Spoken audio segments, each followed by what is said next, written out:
Thoughts of Sri Paramahansa Yogananda on education. A brief note from Dr. Keshav Sharma. It is interesting to note that Yoganandaji was deeply interested in the balanced development of children. If we go through his life and work, we find that, before he started propagating the science of Kriya Yoga, he started his school in Dihika. He was of firm belief that without balanced education, with God taking a central place in it, nothing tangible can be achieved in life. For him, balanced education was a very potent weapon for molding the lives, not only of young ones, but also of adults. Even though Yogda Satsang Society of India runs a number of educational institutions in India, still it considers meditation as its first priority. If we read the book, Majda, as Sri Paramahansa Yogananda was called by his family members, we find extensive details about his love for good education. He developed a sound educational system and methodology, which he implemented in his educational institutions. Perhaps he is the only yogi of India who not only developed a very sound educational philosophy but also implemented it in his institutions. He is the only yogi who himself taught in his Ranchi school for some time and remained concerned about school system and education of young children, even when he was in the USA. These thoughts of the great Guru highlight his sincere yearning for developing a viable system of education, both for India as well as other countries.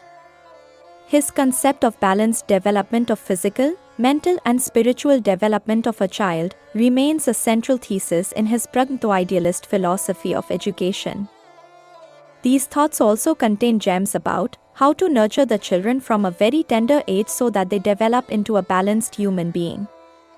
Introduction. This is a compilation of quotations about education as Sri Paramahansa Yogananda laid down in his different writings. It should enable readers to get an overall impression what Sri Yukteswar meant by the system of education, which he called Learn How to Behave, and Sri Paramahansa Yogananda wanted to be taught in his How to Live schools. The personality. Nothing is more important than the personality of a human being. He came on earth to learn to play his role on the stage of life. So, to know something about the process of learning is of utmost importance for the proper development of a person from his very first beginning, up to that stage, where he is melting in God again. The birth. When the baby is born, he blinks at the light, he hears sounds, he smells and tastes, and he breathes. He sees that conditions seem to be normal, he has a physical body again. His prenatal resistance to birth ends with his first breath, when Maya, the cosmic delusion that existence depends on body and breath, comes over him. He feels once more attracted to the physical world. Then, the initial expression of willpower is the baby's first cry, which opens up the lungs and causes breathing to begin. Sages say that the soul doesn't like being caged in the feeble little baby body. Its first experience in that form is to cry. The soul realizes that in the human form, it will again go through many struggles and says, Lord, why did you put me here again? Of many babies, hands are folded at birth.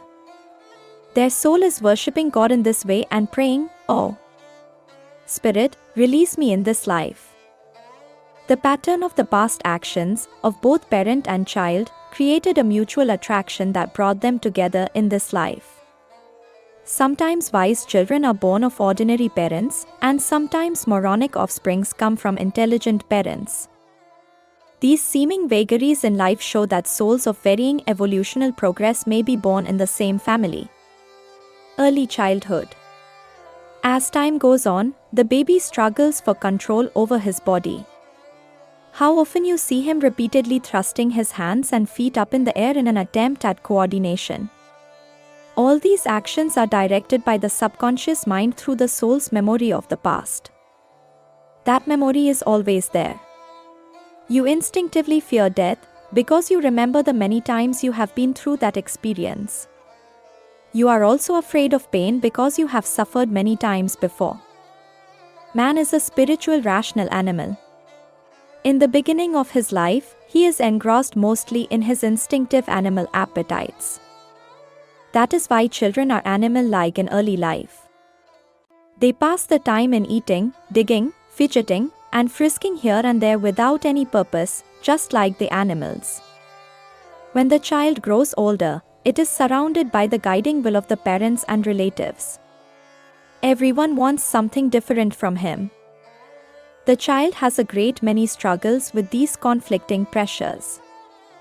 This is a miserable life, so it is good to give your children a little freedom.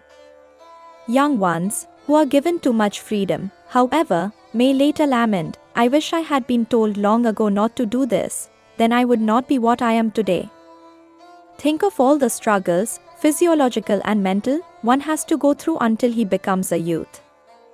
At that time of life, the senses become more active and the youth has a great inner battle with himself. The struggle with the senses is a tremendous contest.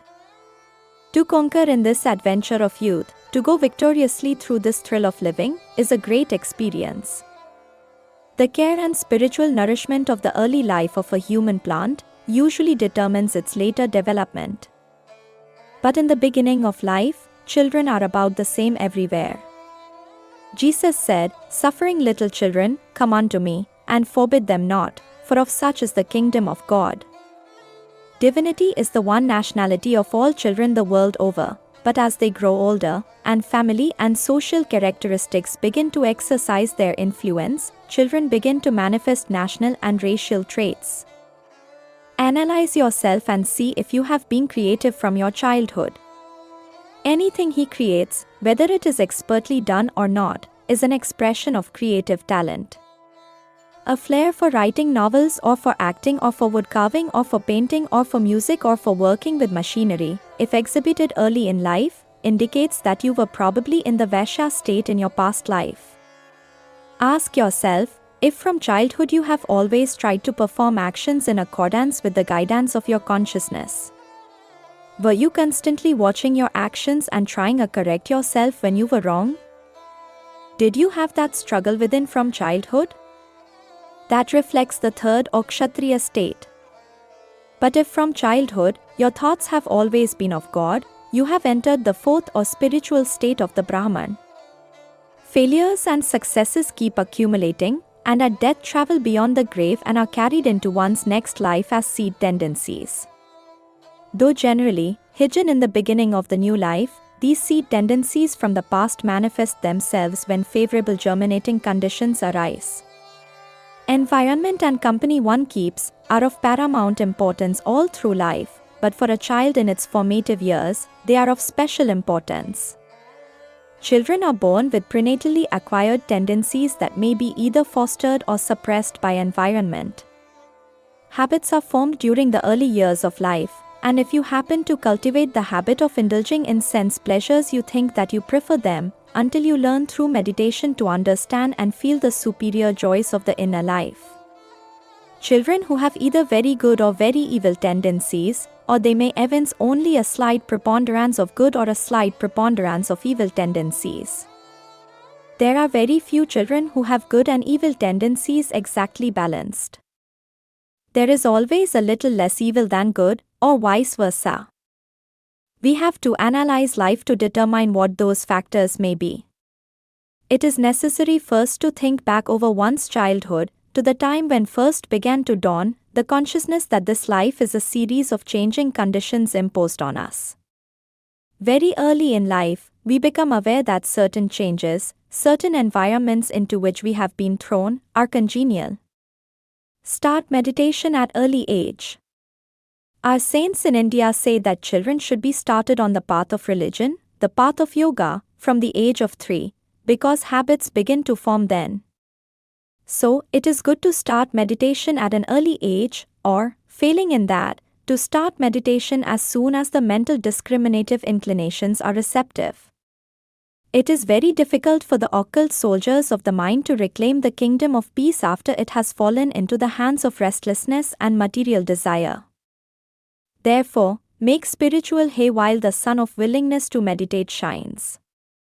The relation between child and parents. The relation between parents and children is not adventitious, nor merely domestic, nor instinctive. It is a metaphysical, inexorable ordinance of God. He is love. He created man through love of two souls, and through love alone can man find his way back to God. Parental and filial love is the laboratory in which human love must be metamorphosed into the perfect love. The invisible silent God begins first to manifest in conjugal love, and this feeling then becomes purified in the sacrificing, expanding love for the child. If parents and children will remember that their relation is not fortuitous, but is due to a divine plan, then they will understand why they should foster, by their mutual kindness, the expansion of divine love in their hearts during their earthly training. Mutual regard is the altar of unitedness upon which God's love is manifested. Parents and children should always avoid undue familiarity. They should base their relation not upon force or authority, but upon love. Those who fill their hearts with unkindness can never learn to love God, for God is love, and true unselfish love is developed at the parental filial altar of love. The echo of God's love is drowned out when harshness of speech, unkindness, wrath, selfishness and distrust vibrate in the body temple. Through his ever-watchfulness and prophetic sagacity, God foresaw that his freedom-drunk naughty little children would misuse their liberty, but God so loved the world, that he insisted upon becoming the wise father to protect helpless or erring children. Not satisfied with his fatherly calculating reason, he became the mother to love the erring child unconditionally, in the hope of making the child use his own free will to repent and return home through the avenue of divine love. He became the child to purify the conjugal love of man and woman and expand it beyond the boundaries of two selfish hearts. Human love expands when it flows from two parental hearts into the third heart of the child. Each mother carrying a child should remember that her particular good or bad nature, her salutary or ignoble thoughts, and her actions toward her family and others will greatly influence the nature of her body. Often, I am approached by parents disconcerted by the ever-widening generation gap between them and their children. There are many reasons for the problems of today's youth. Taken together, these problems constitute a vast and complex subject. Metaphysically, there is the influence of karma, of past life experiences, in these reincarnated youths, which may be rooted in the tragedies of the wars, riots, and racial abuses of the past 30 years. There is also the effect of mass media. Each segment of society finds every other segment in its own living room on the television screen, and as Swami Sri Yukteswar said, company is stronger than willpower. Parents do not take the time to identify with their children's problems and interest. Instead they reason, isn't it enough that I give you a car on Saturdays and let you go out with this one and that one, and that I give you so many of the things you want including a vacation trip every year? No, that is not enough. Those things will never take the place of understanding and companionship. We should not wholly blame the teenagers for getting into the difficulties in which so many of them find themselves today. We should look to their parents. First and foremost, the parents themselves are frequently undisciplined and therefore fail to set a good example. I don't mean a holier-than-thou example, but the right kind of example of understanding, with firmness when firmness is necessary, but never disciplining when their own emotions are out of control. If a parent tries to understand his children, he will not hide behind the attitude that, because I am your father or mother, you have to obey me. That will not work with children. In addition to giving the love, parents should learn to be companions to their little ones, and this relationship should start at an early age. If parents do not cultivate a rapport with their children when the latter are still very young, there will be no parent-child communication as the youngster grow older. Human beings fail in their personal relationships when they cease to have respect for one another, husband for wife, for husband, children for parents, and parents for children. Human relationships deteriorate when friendship is lacking in them. Without friendship, the love between husband and wife, children and parents, is soon destroyed. Friendship gives the other person freedom to express himself and his own unique identity. When there is complete understanding and communication between two souls, there is real friendship and real love. When people learn to keep friendship, respect, and regard in their marital, parental, and other relationships, they will never abuse each to other, or hurt themselves by such abuse. Paramahansa taught that there should be regular periods, when parents and children begin to relate to God through the parents' example. But family worship should not be too long because children are restless and their minds are not controlled. When the baby grows into a little child, he is surrounded by the influences of the mother's and father's guiding will, and the wills of other relatives as well. Each one wants him to be something different, and his naughty friends want him to be still something else. If children would reflect on the love shown them by the mother, they would feel a desire to give similar affection to all the children of the world. May all sons and daughters, who have been nurtured by a mother's love, be themselves filled with a mother's affection, which is unconditional love, express it toward others. Thus, shall they solace the world with peace and bring heaven on earth? The mother's love is not given to us to spoil us with indulgence, but to soften our hearts, that we may, in turn, soften others with kindness, and free struggling souls from the hard knots of bondage to the world. Those who are helplessly shackled by sin and dire difficulties need our tenderness and love. The pattern of the past actions of both parent and child created a mutual attraction that brought them together in this life, but each is responsible for his own situation. The doctrine of karma alone gives faith in the justice and wisdom of God's laws working in the lives of man. Let every father remember, when tempted to speak to a child with dictatorial harshness, because my voice is meant to be used by the cosmic Father, I should never allow Satan, the father of ignorance, to speak through me with mean, unreasoning sternness. I should always guide my children with the loving persuasiveness of truth.